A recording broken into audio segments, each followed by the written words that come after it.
Dawn-Renee, thank you so much for coming on Wellness Your Way. I'm thrilled to have you here. Thank you so much for having me. I'm excited to be here too. Of course. Well, we were just chatting before the recording, and I already feel such an amazing connection, and that you're going to share so much wonderful information and insight with our audience. Could you please tell us a little bit about you and who you are? I am an energy doula and a holistic caregiver, and I've been on this journey now for a long time. I've been mostly practicing it the last, I would say, 12 years, Okay. And now my focus is to care for the caregivers. Such a needed field. So I'm glad you're out there doing that. Like I've said to you, I really cannot imagine a tougher job in the whole entire world than being a caregiver. It must be so difficult to even think about caring for yourself while you're just spending 100% of your energy meeting someone else's needs. So I see the value in people caring for the caregivers. Talk to us about how hard it is to care for yourself as a caregiver, and what are some ways that you learn to prioritize your own self-care? You're absolutely right, and it was an eye opener for me. I was 14 years in sales and marketing for a corporate company and for hospitality, and then ended up becoming a full-time live-in caregiver. Wow. There was things that happened to lead me up to that, but when I was that full-time caregiver, you have this person my person was 100% dependent on me. She needed 24/7 care. She had ALS. She was on a vent, a catheter, a feeding tube, all of the things. She couldn't speak because she had bulbar. So we had a device that helped her speak with me. So we had to learn how to speak. I had to learn how to read her behaviors and her language from the way that she was behaving and her mannerisms, because I couldn't always depend on the communication devices. And so, yeah, you get this sense of, oh my gosh, I have to be there for this person because they don't have anybody. So in the beginning, it was, and she had the ability to hit a button at that time or ring a bell. So she had her hands free and she could text on her phone. So if I walked away, it'd be ring, ring, ring, ring, ring, come right back, come right back. And I was always like, okay, I'm coming right back, because I don't want her to feel scared or anxiety because she can't move, Right. And so here I am, I'm rushing to her. And it was about 2 years into it, I was going to go get her some water, and she started ringing that bell, and I was so exhausted at that moment. And I went in there, and I was kind of angry a little bit, and we'll talk about that in a minute. But I walked in and I said, okay, Anne, we're going to have to talk about this. We're going to have to compromise. We're going to have to figure out how to work together so that I don't feel like I'm throwing myself into the fire every single moment. And because a lot of times it felt like that, because you're navigating so many different things with ALS, that the situation could change in the blink of an eye, from moment to moment. You're dealing with infections. You're dealing with a multitude of things. ALS is not just one thing. It's all of these things combined in a person to create this breakdown, to create this disorder. And so for her, I had to come up with a schedule. So we talked, and I treated her like an adult, not like a child or somebody who couldn't care for herself. I went in and I had a conversation with her and said, okay, look, I want to do everything for you, but I have to take care of me too. I have to eat, I have to drink, I have to go to the bathroom, I need to find joy, and I'm here with you all day long. So we're going to work together and find this together. And so I started creating a system that worked between us, and I put it up so that she could see it, so she could see the schedule. So then it became the beeping every 5 minutes before everything on the schedule, which was cute. But that was fine, because I knew we were working out something here. And then I built into the schedule how in the morning, when the first thing I wake up, before I even hit the ground running, I'm doing a bunch of things in my bed before I even get moving to make sure that I've done those things for myself. like one is meditation, breath work is another one, drinking my water, which is right there by the bed waiting for me, doing a little bit of writing or journaling when I'm all done. I'll also do some yoga in the bed. So I have some stretches and some, things to just get movement going in my body, kind of like integrating from sleep back into movement, taking my time intentionally to make sure that when I hit the ground running, I'm ready and I'm ready to go. And that started changing things when I let's not say forced, when I actively committed to myself that it was just as important for me to do those things for myself as it was for me to do those things for her, because it set my day up for the rest of the day, and then I would make another promise to myself. Okay, I want to get outside because we need time outside. We need time in nature. We need time in the grass. If you're not near grass, pavement's fine, but you need to go outside and connect at some place and let the sun kiss your skin and the wind touch you and the energy that's in the air, because there's all this energy that's surrounding us that if we don't go out and get it, we're stuck inside these buildings and we're cutting ourselves off from it. So, it was just about realizing and recognizing what I was doing for her, I needed to do for myself. And what did that look like? And then making a promise to do it. And yes, there are going to be, because I've had so many people tell me, you don't understand. My person needs me 24/7 and I can't walk away. I can't. Well, there are ways. And it's about setting the moment up for yourself so that it can happen. And yes, there are times that you're going to go through emergencies that you might have to jump through hoops. She's not breathing, or, she's not going to the bathroom, or there's things that are happening that you have to kind of navigate to suss out with her, like the emergency situations. Okay, yes, but those aren't going to happen every single second. They're going to happen when they happen. So in the moments they're not happening, you have to say, okay, in this moment, I'm going to find every joyful moment that I can of what's going on right now. And I'm just going to ride this wave. So you start adding all that in there too. Oh, did I lose you?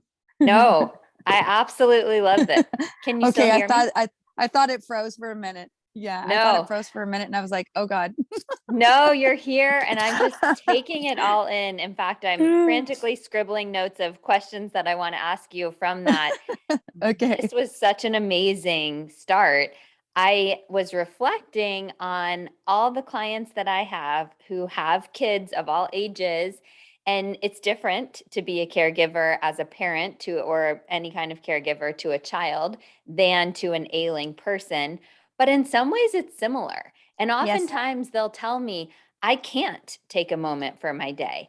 And I will try to problem solve with them that they can. Like you said, of course, there's an emergency. If the baby is screaming and there's a problem, I want you to go get the baby. Of course.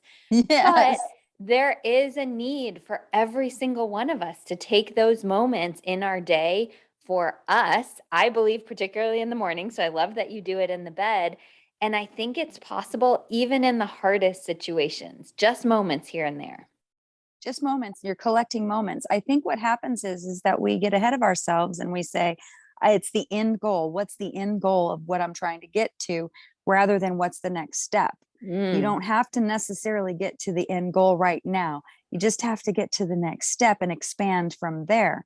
And so for us, it was, okay, what do I have right now? It was almost like I had to take inventory every day. Where are we at right now? What's the situation we're dealing with? Do I have to do some kind of intuitive healing of some sort? Is there something going on right now that I have to deal with? And with children, it's the same.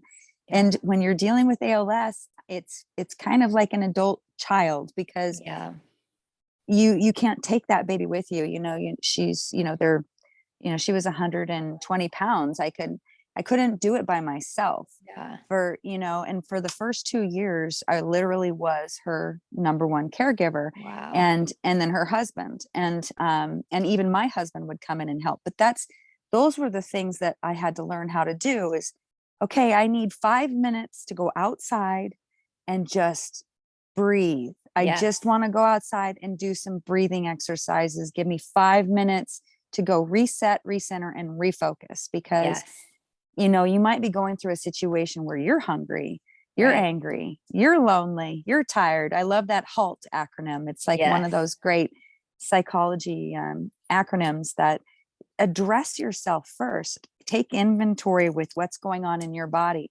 Because here's the thing.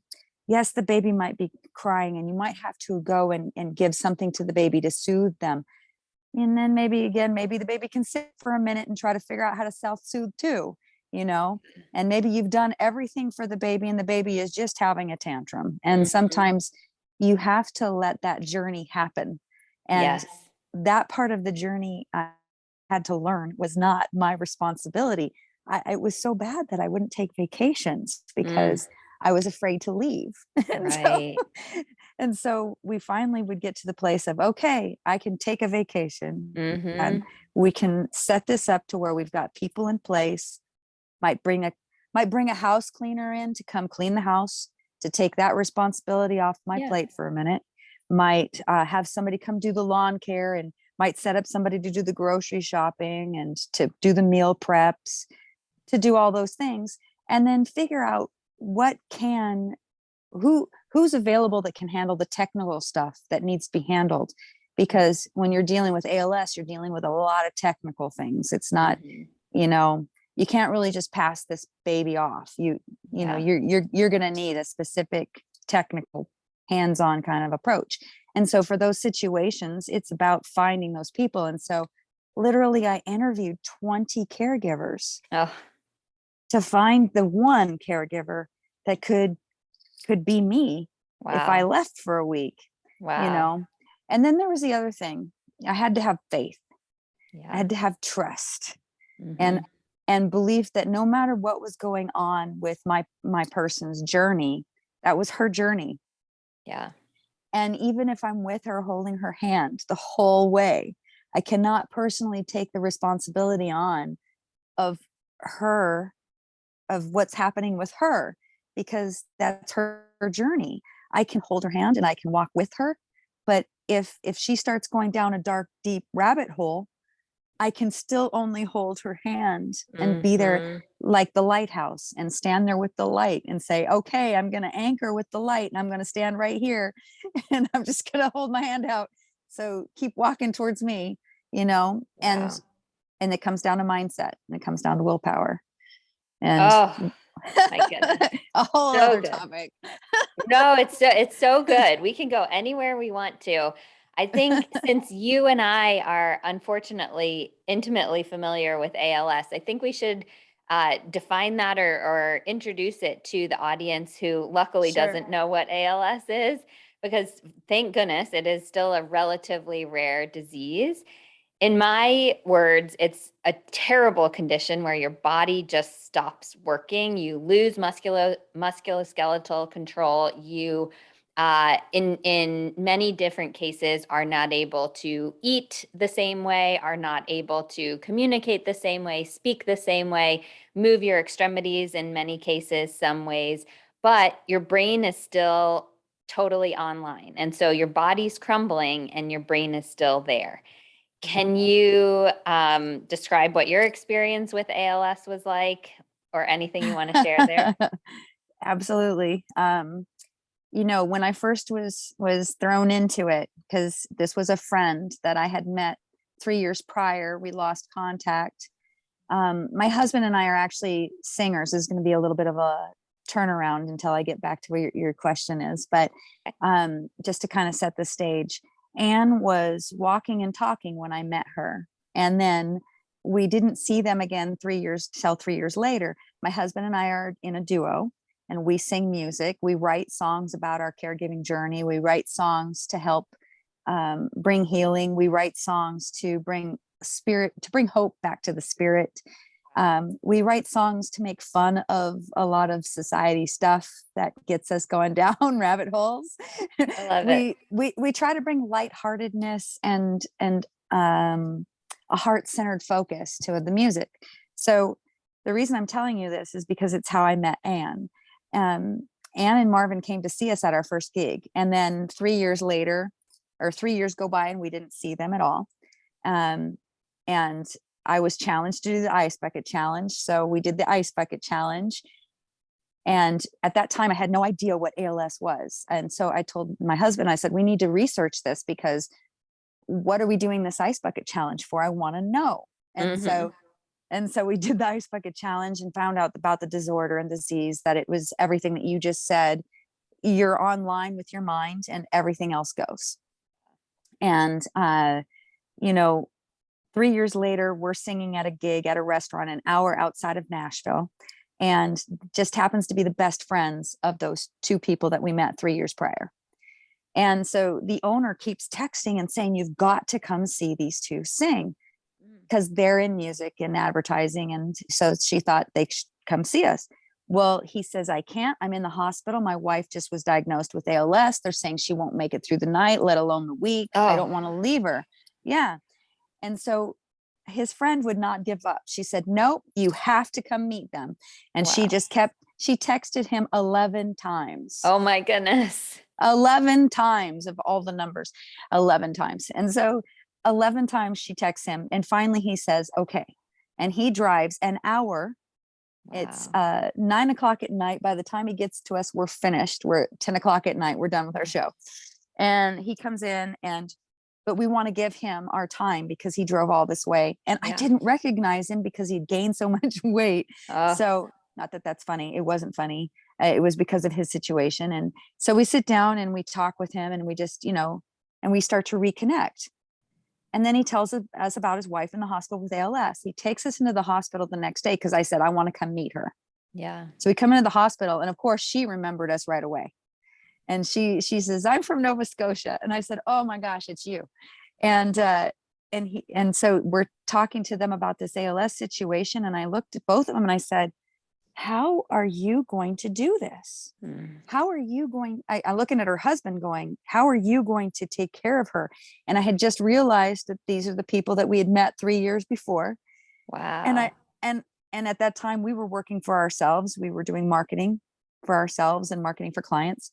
And I said, I will volunteer to help you. I don't know what I'm getting myself into, but I want to help you. And my husband looked at Anne and said, we're going to get you walking out of this hospital. And I looked at him, I said, please don't make promises like that. Wow. But the irony was this, she had to be in the hospital for the next couple of months. We got her on a new food because the food she was on was horrible.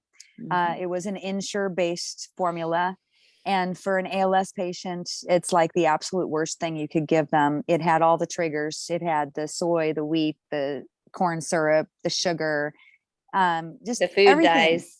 Yeah, everything. It was so bad. And she was emaciated so much that I didn't recognize her when I walked in the hospital. So we got her on this food, and within the week she started to put on weight and started to have color come back to her skin. She was sitting on the edge of the bed.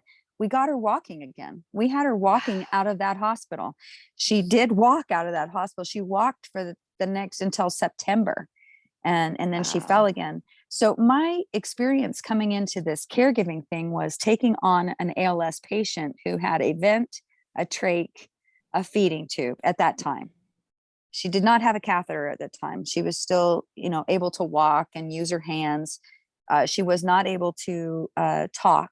She had bulbar. So we had to work through communicating through texting. She would text me. Yeah. And until she couldn't do that anymore. And we went through all these various phases of body decline and what to do to navigate all those parts of the situation. And it went on for 7 years. They said she would not make it through a week, let alone a month, let alone the next 6 months. And we lasted for 7 years.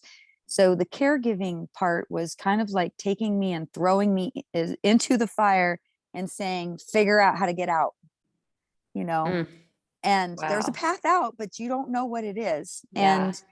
And I went in. So when she was going home, they said, okay, you have to come in for some training. And I've never been a caregiver before. At that time I was holistically doing mentorships with people and doing nutritional, holistic lifestyle coaching and mentorship with people. So for me at that time, and intuitively I was doing that for myself, That's a whole other story. But for me jumping into this thing, they said, okay, we want you to learn how to put the trach in. And I just Wow. looked at them and I said, I'm like, you want me to put a trach in? You want me to take a trach out, and you want me to put a trach in? And I just looked at them. I said, okay, this is something I have to learn how to do. And tell people what a trach is for those who don't know. So the trach is a tube that went into her throat, and it gave access to her lungs, and it was hooked up to a ventilation machine.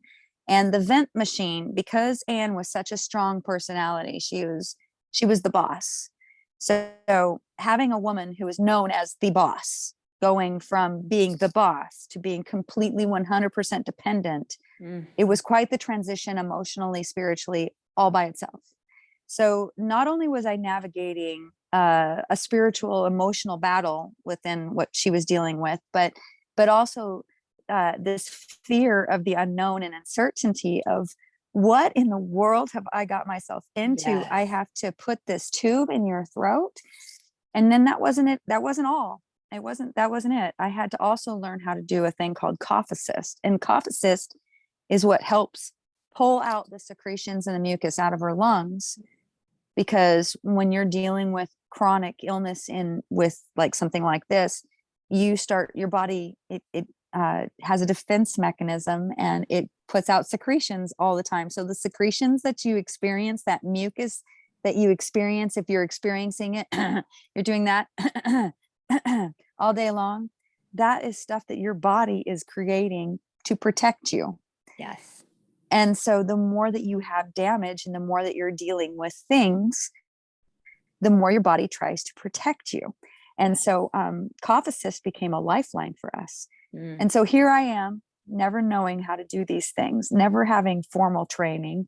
The only thing I've ever really done was been a holistic nutritional mentor coach for people and help them get out of their situations. Never have I ever had to do this, hands-on dealing with these things, plus dealing with the anxiety of a person having to trust me doing this, and with her dealing with her own emotional battle of losing everything, But the beautiful thing that happened was this. It's a terrible disease. It's devastating. Every single day was, what are we going to face today? What kind of challenges are we going to have to overcome, medically, physically, emotionally, spiritually, all the things. It was a very holistic practice for 24/7 for 7 years with this one person. And what it showed me was so much about the human spirit, the human body, and willpower, sheer willpower, mindset. We approached every day with, we're going to find a way out of this. And if we don't, it's okay, because transition is a way out of it too. Yeah. But we're going to fight for this life that we're living, and we're going to grasp onto every single thing that we have to expand upon, because we want to live. Yeah. And we're not going to let this diagnosis be something that says, I have to give up now, because that wasn't the truth. Right. They told her a week, 6 months, if we were lucky. We went 7 years. Wow. And for me, witnessing what she was such a powerhouse and such a boss. If you walked in the room and said, there she is, she's the boss. I mean, making her feel like the boss every day, even in the situation she was in. I'll be honest with you, I was intimidated by her until the very end. Wow. I was intimidated by her until she transitioned, and in different phases, in different ways, I was intimidated by her. But she also taught me how to be strong. She also gave me a backbone.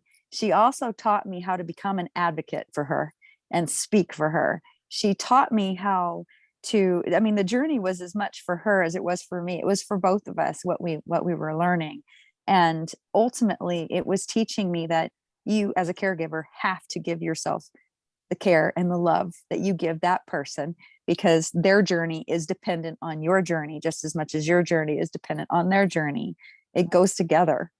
Yes. I know that's a long-winded answer to how it was for me. It's But great. I'm just here to interject a couple things here and there. You're the star. You have so much to offer. I could let you just speak for the next 5 hours and no one would drop off the podcast. I'm confident of that.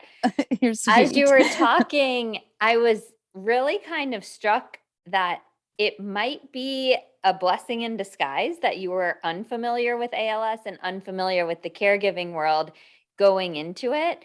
Because unfortunately, and for the audience who doesn't know, I lost both my maternal and paternal grandmothers from ALS. So very familiar, unfortunately, with the condition as well. But in today's medical culture around ALS, it's like, oh, shoot, you have ALS. There's absolutely nothing you can do. You're going to decline starting now. It's really sucky. And man, that's awful for you. It's very negative. And I am an optimist. I like to be an optimist when I can, optimist combined with realist. And so I did my master's thesis and in my master's of holistic nutrition. And I was so convinced. I was like, I will find something if I just pour through the research enough to give people hope that there's something they can do for ALS to make it less gruesome and less painful and less brutal. And unfortunately, that process made me even a little bit more discouraged because I didn't find the thing. And I Yeah. know we don't still have the thing, but the reality now that I can step back is that there are a lot of little things. There are a lot Yes. of nutritional things. There are a lot of mindset things. There are a lot of things about the way we care energetically for people that can make a difference. And I feel like that's what you were able to give to your friend, client, patient, partner. What do you call her? She was my friend, my Friend. pals. Friend. Yeah. Oh, My pals, amazing. my person Wow. with ALS. Yeah, that's kind of a Yes. typical term in ALS is Yes. pals. So you'll Yeah. hear pals or cows. So I'm a cows. So I'm a Okay. caregiver of an ALS and Mhm. pals a patient of. You're absolutely right about the whole mindset and staying energetically optimistic.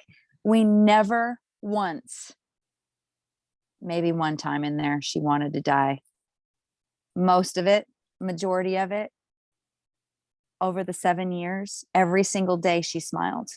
Oh, Every single day we wow. found a way to get her to smile. And we found a way to give her comfort and ease and expand and try to grow and try to not give up. And we pushed through exercises. We did breath work. I got her off the vent for a long time. Wow. And then having her walk, she was walking, she was doing the work, and the body was still responding. It was still responding, which told me a couple of things. With ALS, you're dealing with a soup of things, and everybody's recipe is different.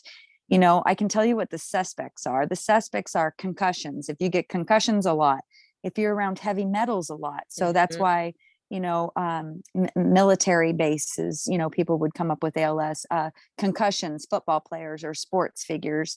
Yeah. Her family had a seafood company and still does. And so they ate seafood a lot. Not that that's a bad thing, but there's a lot of heavy Metals. metals. And Yeah. she ended up being toxic with mercury and aluminum to the effect of like 700% on the aluminum. And Wow. we detoxed it all out of her. So my goal was to detox and try to like figure out what her things, what were her key things. She had Mhm. Epstein-Barr, she had Lyme, she had Rocky Mountain spotted fever, she had herpes simplex. I mean, all of these things, which by the way, they all come back down to mycoplasma, which is a single little bacterium that gets in there and is now called this superbug and goes Mhm. crazy. And they cofactor. So a mycoplasma would cofactor with Lyme and Epstein-Barr and rickets and all these other viruses that we're being bombarded with on a daily basis. And so you take all of these things that you've been exposed to, and then if you don't necessarily watch your nutrition and watch and pay attention to your body and listen, I have a headache today. What did I eat in the last 3 days? Okay. What did I eat in the last 30 minutes? Okay, Mhm. start paying attention to the patterns. If I feel this way, what are some of the things that led me there? And so Mhm. we just, working with Anne, we figured that, shoot, I just lost it.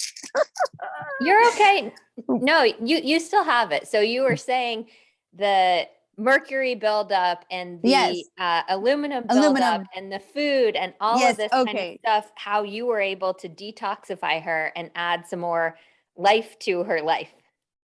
Yeah, we detoxed all those things out, and we would do tests. We'd get hair tests, and we do blood tests, and we'd like look and monitor and manage and see how we were doing. We would just tell the doctor we just want to get tests. And it Mm. made it easier for us to help her to figure out where we were at. And the more that we detoxed that stuff out, the more her pains went away. She didn't have pain. The only Wow. thing that she was fighting at the end was anxiety. And we would give her, she would be on GABA, so GABA Mhm. would help with that. And we did a lot of supplements, and there were different protocols that we tried. We've tried different holistic modalities, things like a PEMF mat, which would help Mhm. boost her energy and help her get the energy of the earth. Since I couldn't take her outside, I Yeah. wanted to get her the earth's energy. Water was a huge key, making sure that she had plenty of water.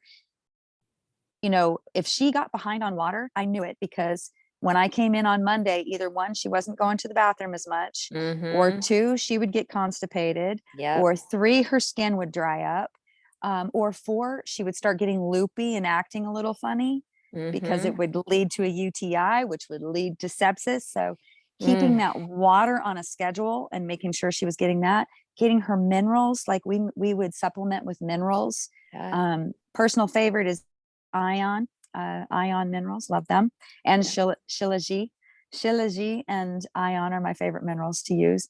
And Amazing.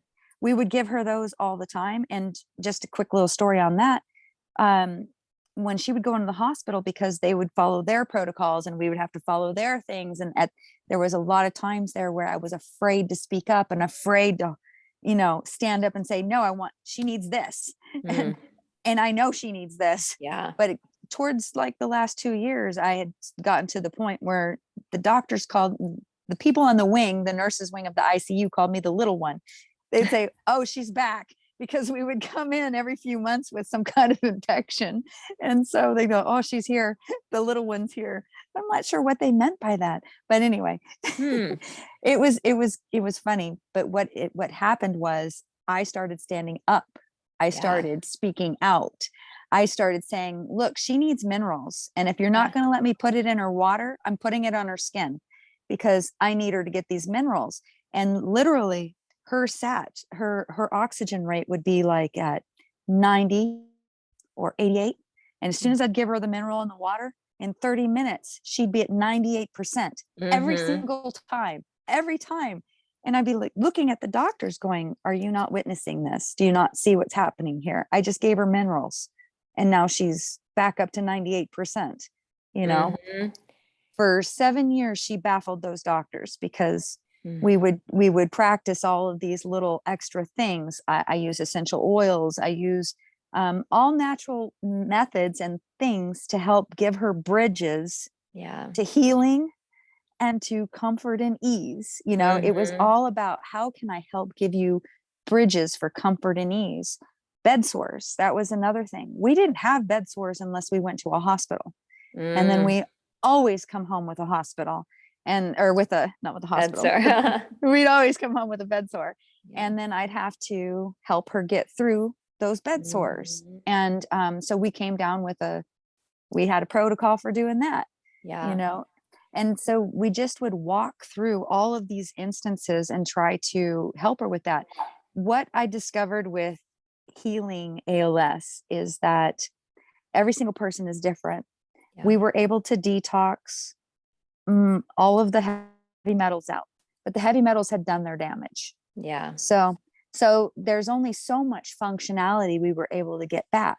And Yeah. she was able to walk for, a whole almost 9 months. It was like a 9-month thing. And then she fell and with pneumonia again. And then Mm. after that happened, she was in the bed. So then we started going, okay, well, here we are. We're going to expand from where we're at today. We're not able to stand, but we're still going to do physical therapy every single Yeah. day. We're still going to do lymph massage every single day. Mhm. We're still going to wash your hair, and we're still going to do a bath, and we're still going to move you, and we're still going to try to get you outside so that you can see the sun. We're still Yeah. going to keep expanding from where we are and doing the best we can. Mm. And so It's through all of that, yeah. And I know that part of your heart with the thesis was there some grand thing that would like stand one out? thing. There isn't. And Yeah. and you can go follow Dr. Bedlack. Dr. Bedlack has been doing studies. He has now reported 48, I think 48 or 49 reversals. And Wow. here's my theory on this, because one of them was actually on a vent, completely disabled in a bed, Mm. reversed it, and they documented the whole thing. And every person has their own recipe. They have their own things that they're dealing with. So I feel like that there's certain parts of the body that are still communicating with each other, and it's just Yeah. about turning those communication towers back on. So Mhm.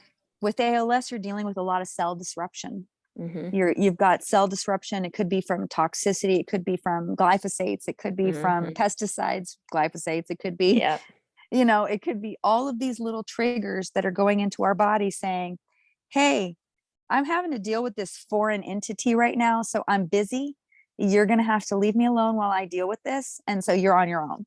And Yeah. then what happens is it stacks, and then cells start breaking down in other parts of the body. And then before you know it, you're dealing with a hot mess. You've got Mhm. everything on the inside is having problems. And with ALS, you might be dealing with so many things. Right. And so trying to figure out how to reduce those stressors, turn that communication back on, Mhm. give the body what it's looking for nutritionally, spiritually, mentally. And then that's the other part. If the mind is not willing, nothing is going to happen.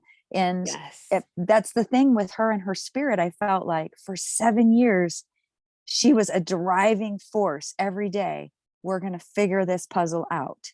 We're going Oh. and but part of figuring the puzzle out was also figuring out that this is the way she was expressing it, and this was our journey, and Mhm. this was how it was going to go down, because it taught me so much that I needed to share with the world. She passed on so much to me, so much information to me, that I feel like I can't sit and be quiet about it. I need to. Mhm. Who gets 7 years and I came from a business background, so I was taking notes, I was Yeah. monitoring, I was journaling, Mhm. I was collecting the data, I was trying to figure out, because like you, I wanted Mhm. to know what was the thing. And Yeah. what I discovered is that there wasn't just one thing, there was a lot of things. And it was Yeah. about, can we figure out the recipe to put this all back together again? And then again, maybe this is the way it was supposed to go down, Mhm. because this is how life is. We have to have Mhm. expressions of both, of all these things, in order to work through them together.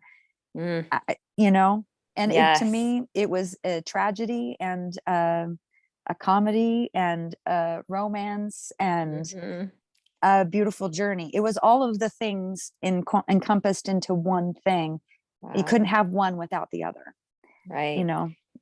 And it's such a powerful testament. Hopefully, not many of the audience members have someone they love suffering with ALS right now, but everyone has someone in their life who's suffering from something. Your story and Anne's story is a testament that there's always something you can do, that you can never accept a sentence of there's nothing you can do. There's always something. If that's Yeah. making every day, like finding a minute of joy, like you said, a few moments, or if it's having a supplement that makes something feel slightly more comfortable, there's always something we can do. Absolutely. This is the other thing we would say. It's all about the story you want to write. What story are we writing today? Are we writing the story of depression and sadness?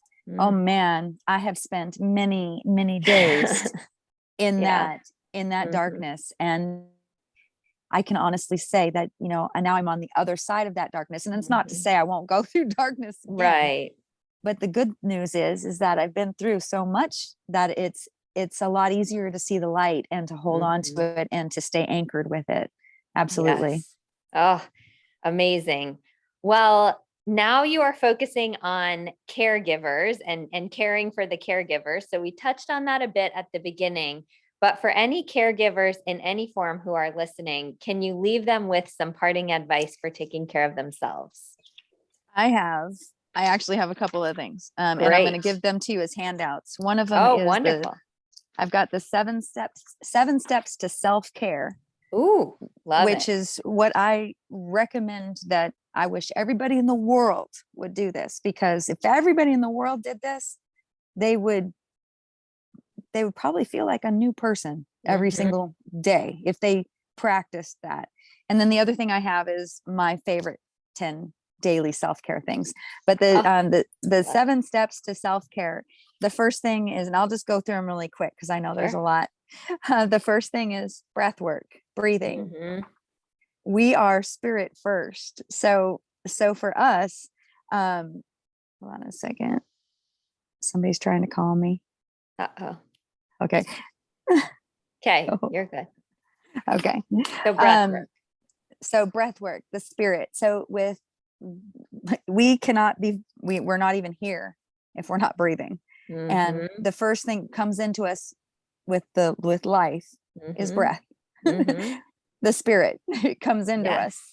That spirit is your will. That spirit is your vitality. That spirit is your source of energy and your source of power. You need to tap into it every single day intentionally, like Mhm. committed to yourself, breathing in through your nose and then out through your mouth. And the reason for that is, and another thing I learned with caregiving with somebody who had a respiratory thing, is breathing through the nose is so important, because you're breathing that air through the brain to the vagus Mhm. nerve, to the Mhm. command center that's going to tell your body what else. It's going to help your mitochondria light up. It's going to help your stem cell production. Breathing oxygen, those, that is like the most essential thing that you could do for yourself. And Yes. it's simple. And on YouTube, you can find Wim Hof is one of my favorites. I love Wim Mhm. Hof. There's Yes. 11-minute breath works with Wim Hof. That's WIMHOF. And We'll then link the to other that one too. is boxed breathing. So boxed breathing Yes. is great for anxiety, especially if you're a parent and you're dealing with care with kids. It's something great to teach your kids to help give you that break. I have so many of my friends that are teaching their kids how to meditate and do breath work now, because when they have those moments where they have a tantrum, they say, okay, I think we need to sit and just do some breathing together, and you can do it Yes. together. So it's actually a moment that you can turn your moment into a moment you can share with your child, and then it Yes. becomes a moment you're actually doing together, and that just gave you some joy because you're doing it with your Yes. child, you know. Yes. And so Absolutely. I About recommend, 10. Oh, sorry, go ahead. I was just going to say, do it with your children. Yes, Absolutely. absolutely. About Yeah. 10 episodes ago, I walked the audience through my favorite types of breath work. Box breathing was on there, Wim Hof 478. I can't remember what else at the moment, but we'll link to that episode as well as your 7 steps to self-care and your 10 favorite self-care. Can you just give us one more of the 7?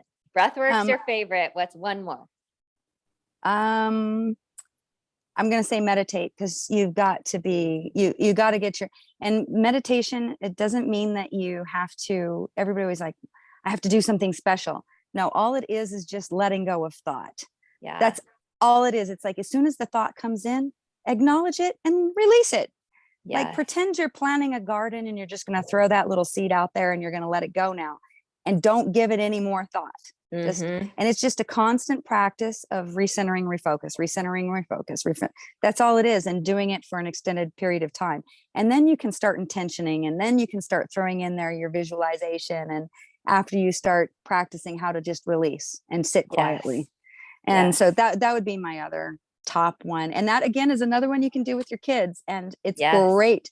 Teach them how to do it, and teach them how to lead, how Oh, to amazing. actually do it. Get them involved, and hey, let's do some meditation. Do you want to start us? I love that. What a wonderful practice to instill in them.